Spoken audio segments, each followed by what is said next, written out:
In this video, we will anti-differentiate cosine to the fifth power. Now, in order to do so, we're going to use the guidelines provided for evaluating integrals containing sine to a power, cosine to a power. Now, the observation to make is that in order to use these guidelines, we do not need to have both cosine and sine terms. We can deal with solely just cosine terms, as we have in the problem here. Noticing that the power of cosine is 5, which is an odd number, we're going to use that power reduction technique described in part 2 of that table. And the power reduction technique suggests that what we should do is take these 5 powers of cosine and we save one of them, which is going to end up playing the role of du in a substitution. And then we take the remaining even number of them, here it's going to be 4 of them, and we rewrite them in terms of sines.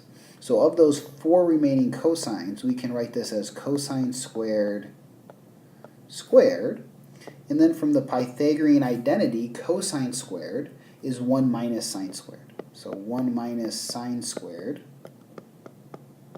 squared multiplied by cosine x. And now we're in an ideal situation where we can let this sine term be our u, so that du is cosine x dx. So u equals sine, and du is cosine x dx.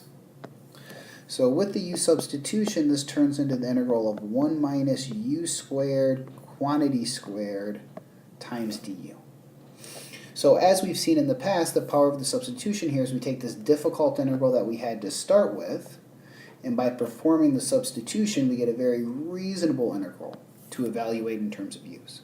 Here, once we square this 1 minus u squared term, this is going to become u to the 4th minus 2u squared plus 1. So everything is solely in terms of powers of u's, and this is an ideal antiderivative for us to evaluate. So term by term, 1/5 u to the 5th minus 2/3 u cubed plus u plus c.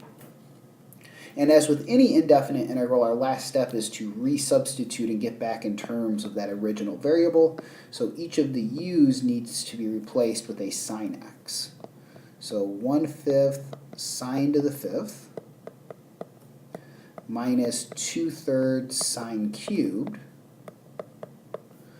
plus sine plus c.